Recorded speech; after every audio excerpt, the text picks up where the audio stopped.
یہ وہ زمانہ ہے کہ جس میں انسان طرح طرح کی مشکلات کا سامنا کر رہا ہے۔ ہر سطح کا انسان اور ہر لیول کا انسان کسی نہ کسی آفت کا، کسی نہ کسی مصیبت کا شکار ہے، اور اس کے لیے کوئی نہ کوئی مسئلہ درپیش ہے۔ اور یہ چند مسائل نہیں ہیں بلکہ بہت سے مسائل ہیں جو مجموعی طور پر اس وقت انسانیت کو درپیش ہیں۔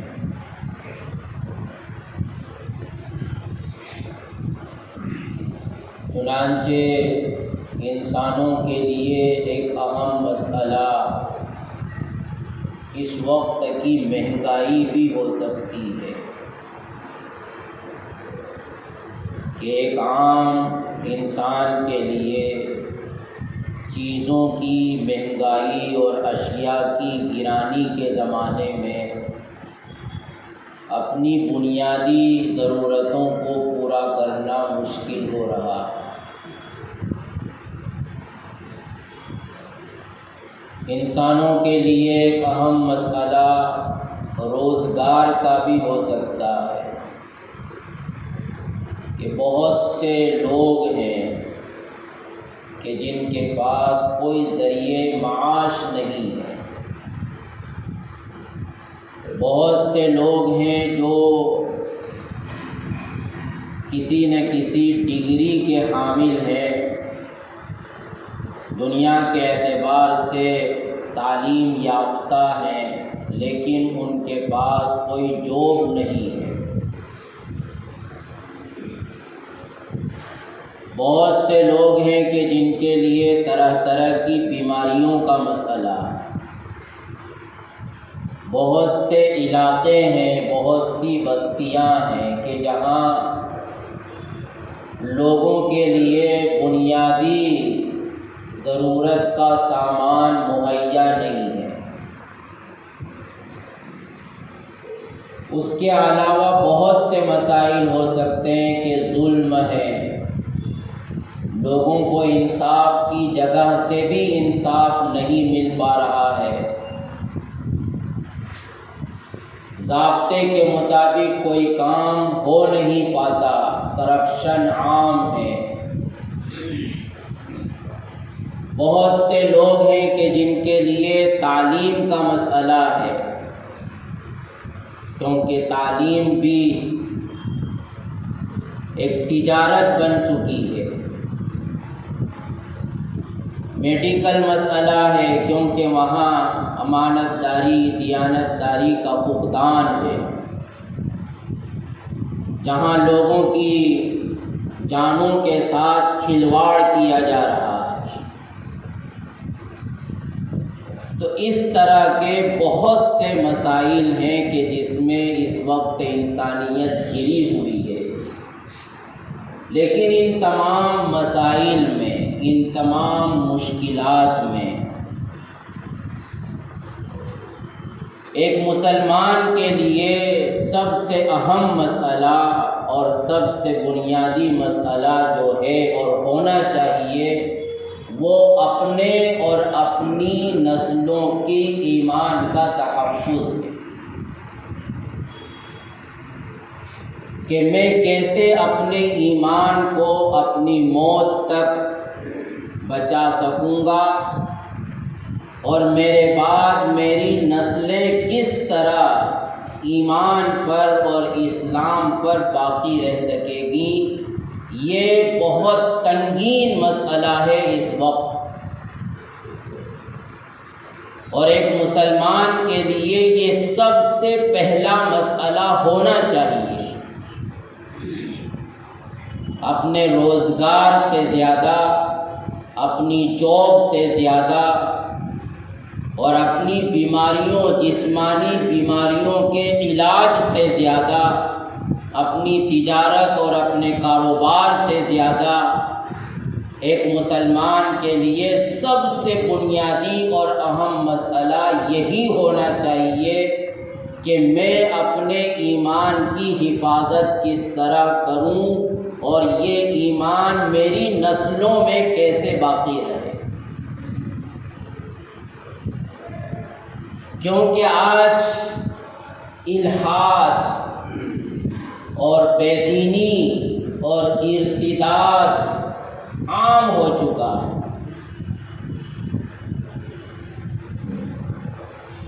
اب تک تو یہ سنا جا رہا تھا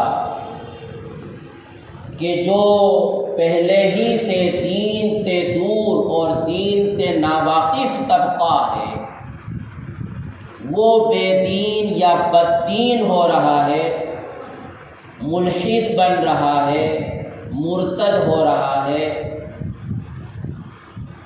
اور اس کے بعد یہ مسئلہ ہوا کہ جو دنیاوی اعتبار سے تعلیم یافتہ طبقہ ہے، یونیورسٹیوں میں پڑھنے والا طبقہ ہے، کالجز میں پڑھنے والا طبقہ ہے،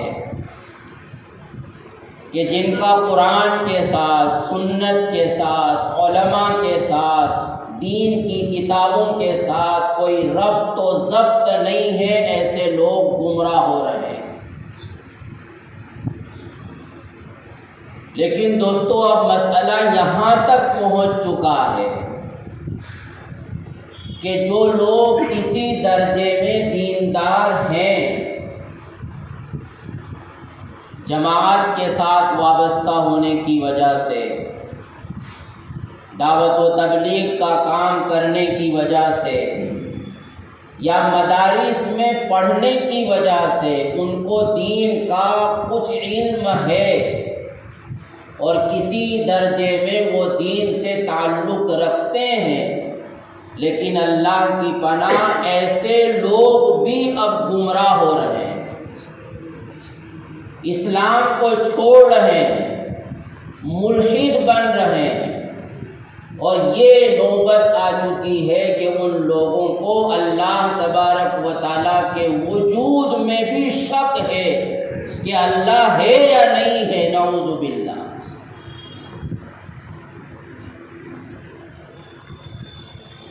اور اس ارتداد، بے دینی، الحاد، گمراہی اور دلالت کے بہت سے اسباب ہیں۔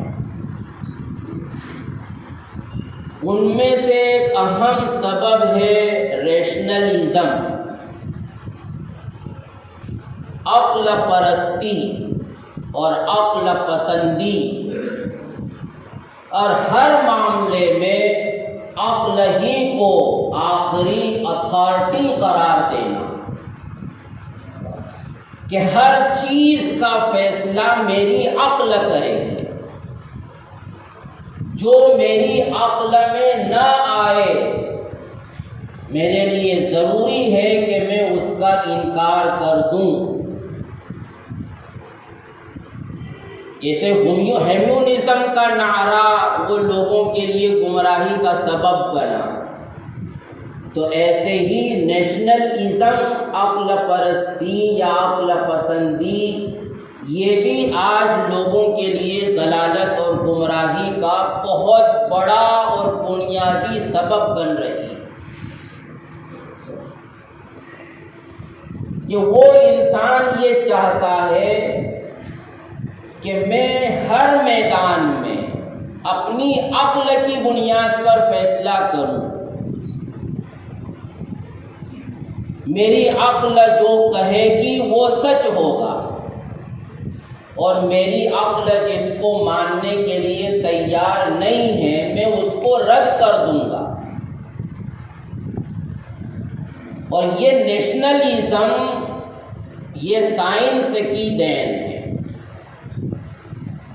بلکہ سائنس کا بنیادی میتھڈ جس پر سائنسی ریسرچ ہوتی ہے اور ریسرچ کے بعد نتائج نکالے جاتے ہیں، اس کی بنیاد ہی محسوسات، مشاہدات اور عقل کے فیصلے ہیں۔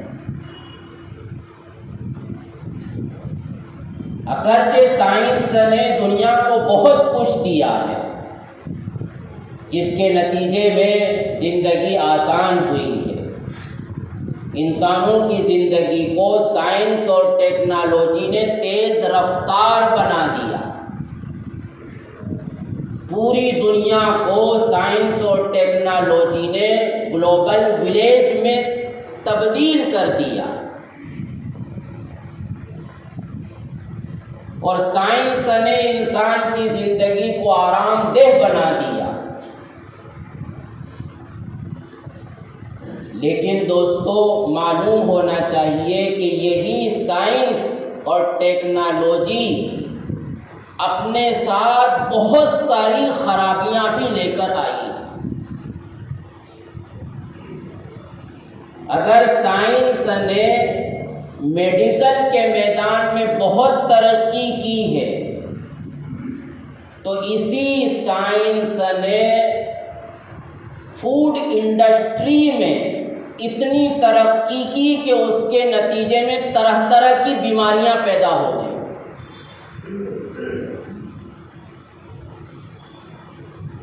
جتنی بھی بیماریاں اور ایسی بیماریاں کہ جن کا آج سے سالوں پہلے کوئی تصور نہیں کیا جا سکتا تھا، خود ڈاکٹروں کی ریسرچ کے مطابق کھان پان کی وجہ سے، کیونکہ جس طرح کی چیزیں فوڈ انڈسٹری کے ذریعے عام لوگوں تک پہنچ رہی ہے، وہ لوگوں کے لیے غذا نہیں ہے بلکہ وہ لوگوں کے لیے زہر ہے، کیونکہ ان میں طرح طرح کے کیمیکل ملائے جا رہے ہیں۔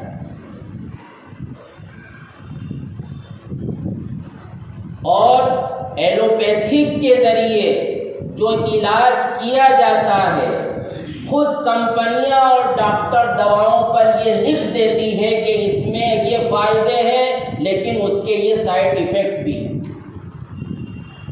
گویا وہ دوائی اپنے ساتھ اگر ایک بیماری کو دبانے کے لیے آتی ہے تو 10 بیماریاں پیدا کرنے کے لیے بھی آتی ہیں۔ یہ کس کی دین ہے؟ سائنس کی دین ہے، کیونکہ جب تک انسان کی زندگی نیچر تھی، نیچر اور طبیعت اور سادی زندگی گزر رہی تھی، وہاں تک ان بیماریوں کا کوئی نام و نشان نہیں تھا۔ انسان کو طبیعی اور فطری غذا مل رہی تھی،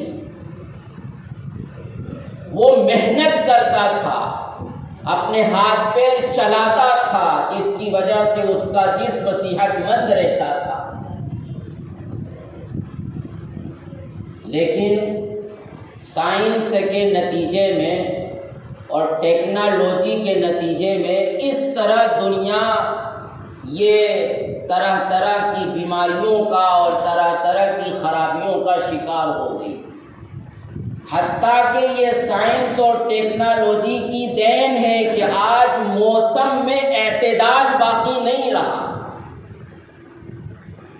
کیونکہ ٹیکنالوجی کے ذریعے موسموں کو کنٹرول کر لیا گیا ہے۔ یہ پکی بات کہ وہ جب چاہیں گرمی پیدا کر دیں اور جب چاہیں ٹھنڈی پیدا کر دیں، حتیٰ کہ ٹیکنالوجی کے ذریعے بارش اور سیلاب بھی لائے جا سکتے ہیں، اس پر ریسرچ ہو چکی ہے، اور بہت سے علاقوں میں جو سیلاب آئے ابھی قریبی زمانے میں، بہت سے لوگوں کے کہنے کے مطابق یہ فطری نہیں تھے بلکہ یہ سائنس کی ٹیکنالوجی کے ذریعے لائے گئے تھے۔ سعودیہ عربیہ کے جہاں بارش کا نام و نشان نہیں، لیکن بارشوں کی آج وہاں کثرت ہے کہ اس کے نتیجے میں تباہی بھی ہوئی۔ اس کے پیچھے بھی ٹیکنالوجی ہے، حتیٰ کہ اس پر تو اتفاق ہے کہ جن علاقوں میں زلزلے آتے ہیں وہاں ٹیکنالوجی کے ذریعے زلزلے لائے جا سکتے ہیں۔ ہاں، عام علاقوں میں ٹیکنالوجی کا استعمال کر کے زلزلے لائے جا سکتے ہیں یا نہیں، ابھی اس پر سائنسدانوں کا اتفاق نہیں ہوا۔ کچھ کہتے ہیں کہ یہ بھی ممکن ہے، پاسبل ہے، کچھ کہتے ہیں کہ ایسا نہیں ہو سکتا۔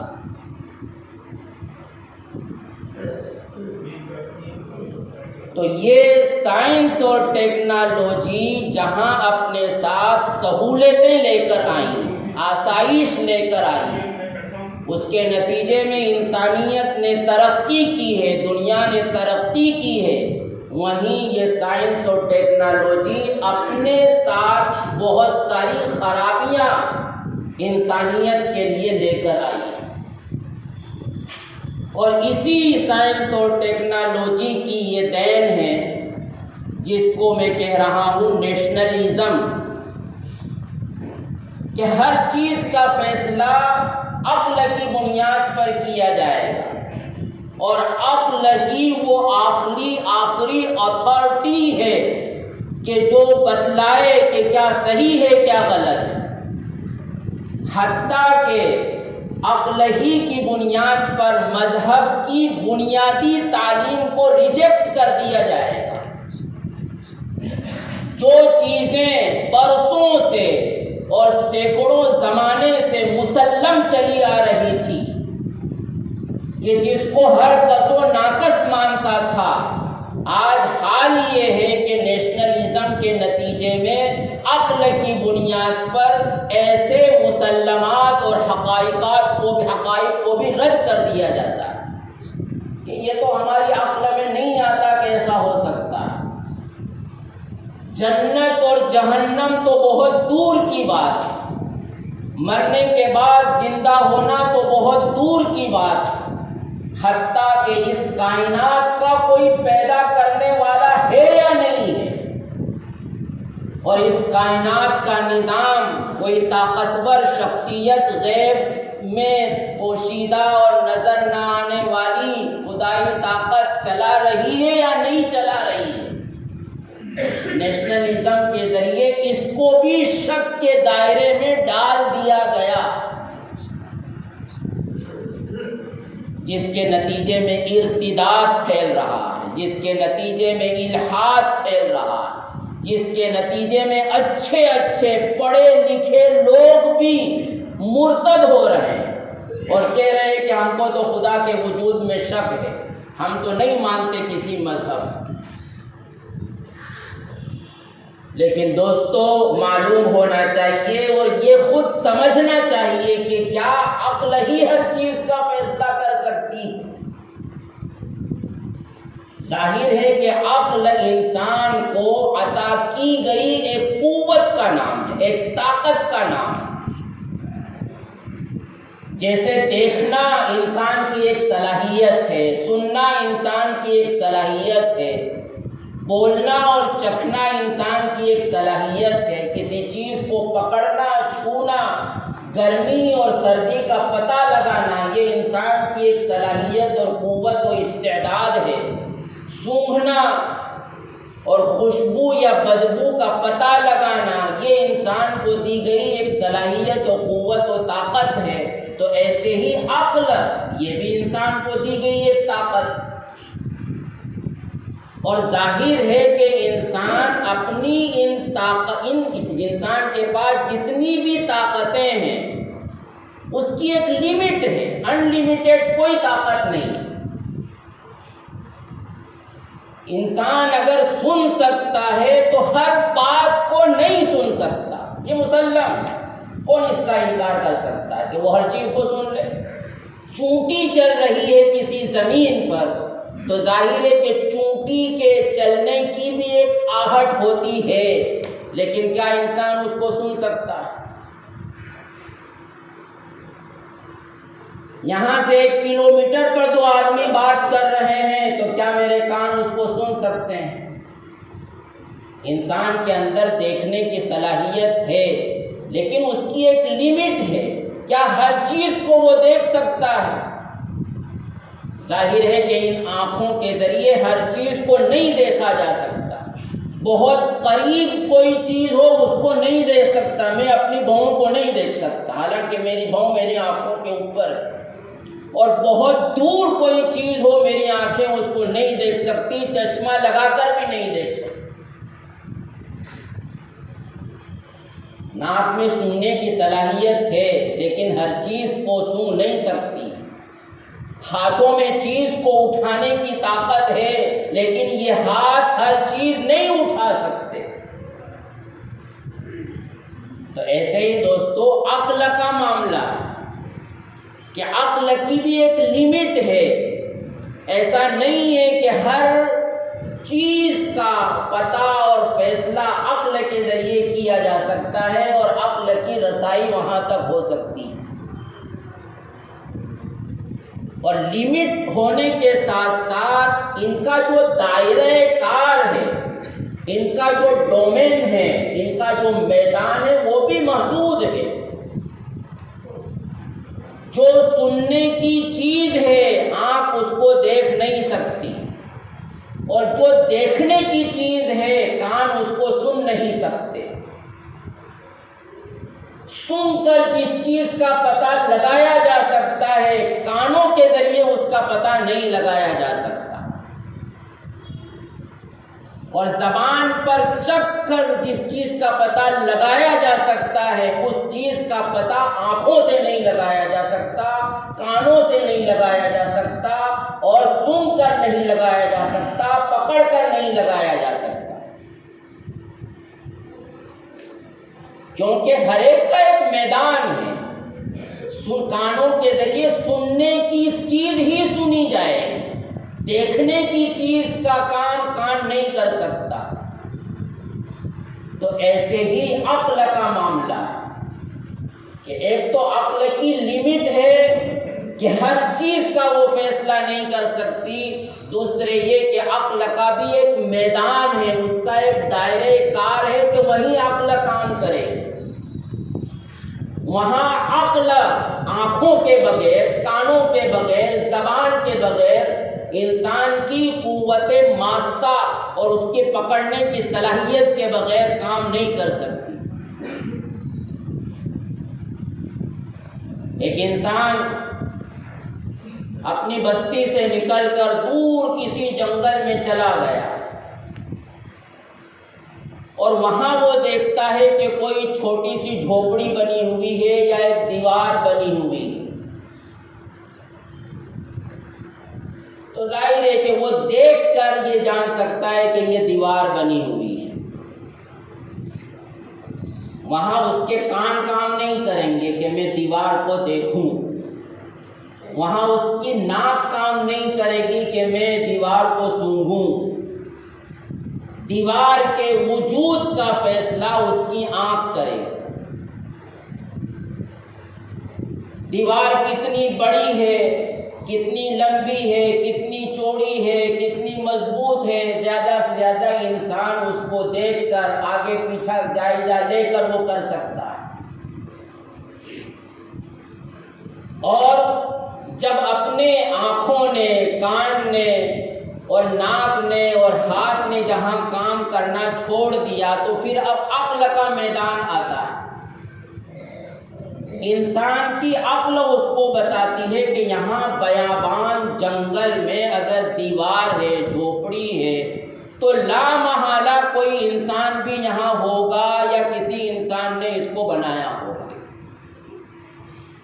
ظاہر ہے کہ یہ بات انسان کو اس کی عقل بتائے گی کہ اس دیوار کا بنانے والا کوئی ہے، اس کی آنکھ نہیں بتائے گی۔ آنکھ نے تو دیکھنے کے بعد کام کرنا چھوڑ دیا، کان نے سننے کے بعد کام کرنا چھوڑ دیا، ناک نے سونگھنے کے بعد کام کرنا چھوڑ دیا، ہاتھ نے گرمی اور سردی کو محسوس کرنے کے بعد کام کرنا چھوڑ دیا، وہاں کوئی انسان بھی نظر نہیں آ رہا ہے، لیکن انسان کی عقل کہتی ہے کہ جب یہاں جھوپڑی ہے اور جب یہاں کوئی دیوار بنی ہوئی ہے تو لا محالہ کسی نے اس دیوار کو بنایا ہے۔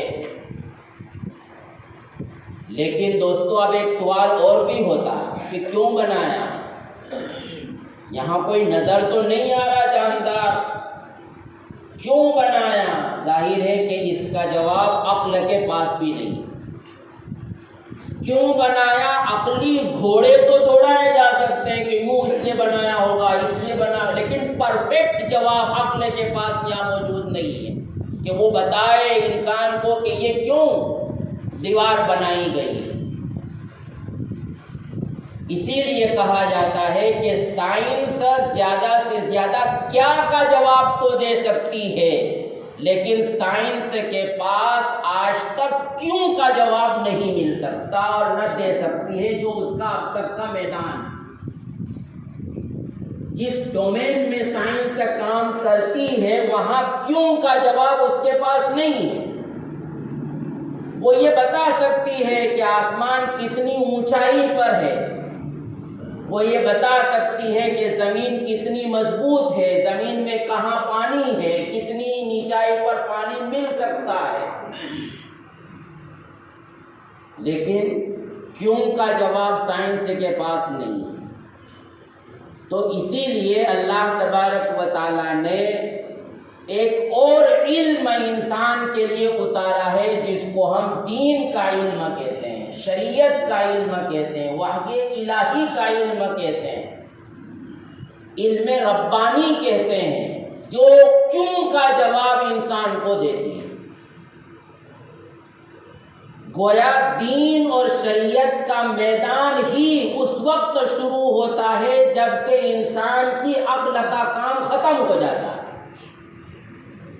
اب ظاہر ہے کہ جس عقل کا میدان ختم ہو گیا اور اس عقل سے اوپر کی بات مذہب بتاتا ہے، قرآن بتاتا ہے، دین بتاتا ہے، شریعت بتلاتی ہے، تو اس کو عقل کی کسوٹی پر نہیں پرکھا جا سکتا۔